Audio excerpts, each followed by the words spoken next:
This is the WJTS News. In tonight's news, rain over the weekend closed many roads in the area. 2 separate fatal accidents occurred in Perry County over the weekend. Petersburg holds its annual Polar Plunge. And 1 DuBois County remembers victims of gun violence. In sports, Kurt Guxale takes a look at the upcoming high school boys basketball tournaments.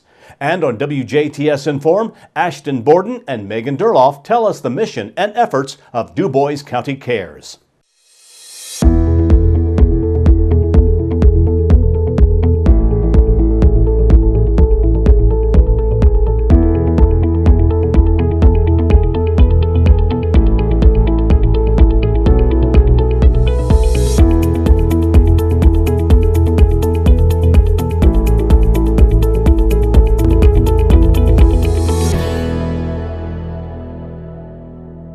Good evening, I'm Bill Potter with the WJTS News.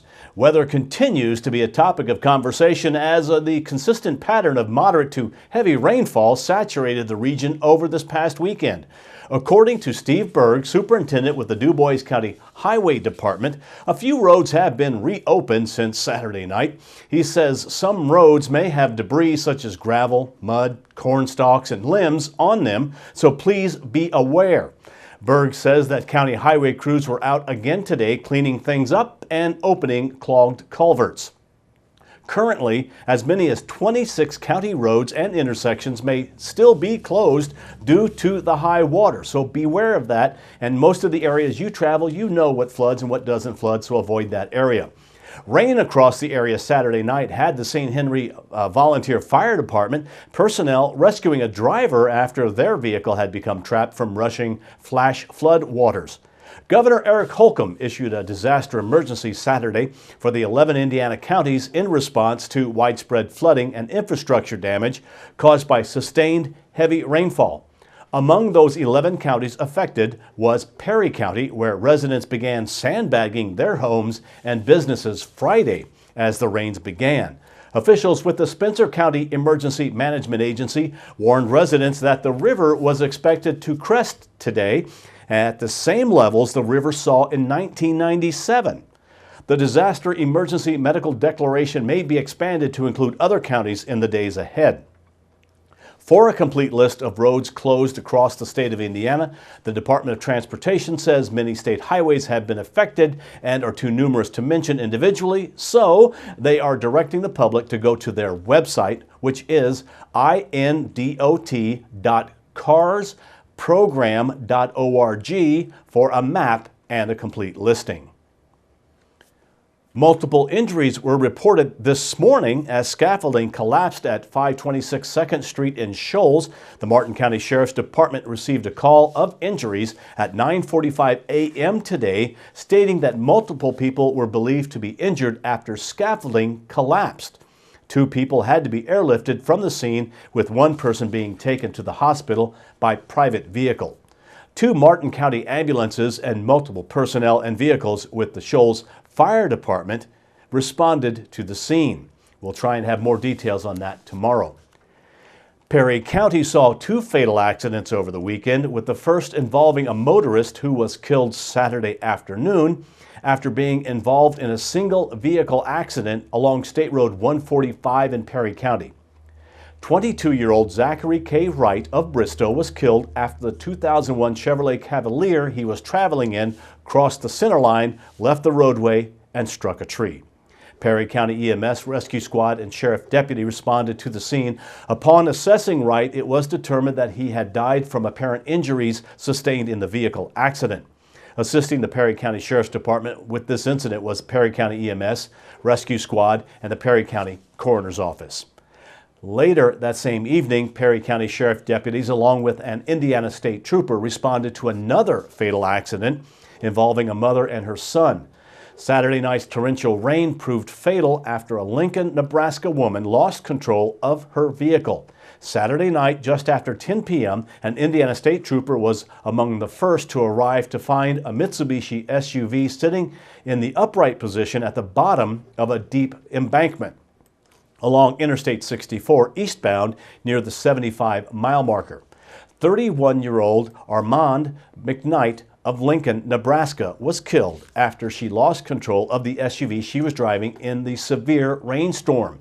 Indiana State Police Detective and accident reconstructionist Joshua Gear said McKnight's vehicle traveled off the north side of the roadway, overturned multiple times, and came to rest at the bottom of a deep ravine. Greer said as a result of not wearing her seatbelt, McKnight was ejected from the vehicle, and then as it rolled down the ravine, McKnight's 11-year-old son was seatbelted in the vehicle and did not sustain any injuries. McKnight was pronounced dead by the Perry County coroner at the hospital a short time later.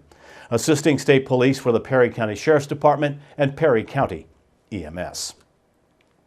A traffic stop in Pike County over the weekend resulted in 2 arrests and the seizure of over 140 grams of methamphetamine. Just before 1 a.m. Saturday, 33-year-old John Allen of Petersburg, along with a passenger, 40-year-old Edward Simonson of Washington, were pulled over after the vehicle they were traveling in was clocked at 44 miles per hour in a 30-mile-per-hour zone along State Road 257 in Otwell. Police discovered 144 grams of methamphetamine, a small amount of heroin, drug paraphernalia, and a syringe loaded with suspected heroin. Both men were arrested and taken to the Pike County Jail, where they are currently being held without bond and both facing felony charges of dealing methamphetamine, along with possession charges of methamphetamine and heroin. State police were assisted, by the Pike County Sheriff's Department. A local community action group honored victims of gun violence and showed support for updating gun laws Sunday afternoon by placing flags at a St. Charles Street residence in Jasper. One DuBois County, a group of community action-oriented individuals met yesterday in front of the home of Doug and Nancy Habig, where they and other participants placed thousands of colored flags to represent lives lost in both mass shootings and gun deaths in recent years. Nearly 700 orange flags represented lives lost in mass shootings since the Columbine High School massacre in 1999. The orange flags were arranged in the shape of a heart as each flag represented one life and featured a victim's name and age. 2,400 white flags, each representing 25 gun deaths, were also placed around the orange flag heart, representing deaths in the U.S. since the 2014 Sandy Hook Elementary School shooting, totaling nearly 60,000 deaths since 2014. One D.C. used information from the Washington Post and the website gunviolencearchive.org to determine the number of deaths. Nancy Habig, a former member of the and past president of the Greater Jasper Consolidated School Board and a member of One DuBois County, said that the inspiration from the children who suffered from the Parkland, Florida shooting coming together brought this to fruition. Everybody is so inspired by those students who went through such a horrible experience and are now trying to do something about it. So a few of us in the leadership of this, which really isn't me, it's some of the others. But anyway, some of us wanted to do something, and someone got a hold of me and said, this is what we want to do, but we don't have a place, we don't know where to put it. And they weren't really trying to get me to volunteer in my yard. I just said, well, if it's okay with Doug, we could go ahead and use our yard. It's visible and it's big enough and all of that. So we pulled it together in a week.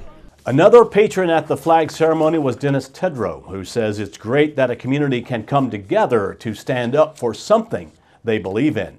This heart is a great symbol that people can look at and see that our community did come together to make this. And I think the fact that we were able to have such a wonderful outing today with nothing negative happening just goes to show that we're able to have these conversations and make progress without the conversation breaking down. I think that's what we've been able to see here today. In addition to flag placement, One DuBois County also collected signatures to send U.S. Congressman Larry Bucshon and Indiana Senators Todd Young and Joe Donnelly, asking them to support gun law reform that includes background checks, keeping guns out of the hands of domestic abusers, supporting gun safety technology, as well as laws that require safe storage of firearms to prevent accidental child gun deaths. Residents had a chance to get their heart rates up as the Petersburg Friesen for a Reason Polar Plunge was held once again this past weekend. Despite the excessive rain and that the area saw, it was another success. Around 200 people showed up at the beach at Prides Creek Park on Saturday afternoon with over 20 teams to brave the chilly waters and raise money for Special Olympics. It was the 4th year for the event in Petersburg and the 19th year the plunge has been held in the state of Indiana. Francie Smith, South Regional Manager for Special Olympics Indiana, had high hopes for this year with their fundraising goal and was not disappointed. Preliminary numbers towards the end of the event were at the $57,000 mark, which that total did not include the donations at the meal following the plunge and an auction. Smith said the money raised during the Polar Plunge will benefit all those who are associated with Special Olympics Indiana, with funds going towards local chapters who participate at the county and state events held each year. While Francie has seen and been involved with Special Olympics on a personal level since her daughter began participating in the events 18 years ago, Francie encourages those who would just like to volunteer, as it could prove emotionally beneficial. It's very personal to me. The athletes, if you have an opportunity to go and volunteer and be involved in any aspect of Special Olympics, I encourage everyone to do that because it will change your heart and your life. Special Olympics Indiana is a not-for-profit organization that provides year-round sports training and athletic competition in more than 20 Olympic-style sports for children and adults with intellectual disabilities. Funds raised by the Petersburg Polar Plunge will be part of the money that funds more than 12,000 athletes across Indiana, as Special Olympics Indiana receives no federal or state appropriated funds and relies entirely on corporate, civic, and individual donations. For ways to get involved with Special Olympics Indiana, visit their website at soindiana.org, which stands for SpecialOlympicsIndiana.org. Now stay tuned. Weather, sports, and more are still to come on 18 WJTS.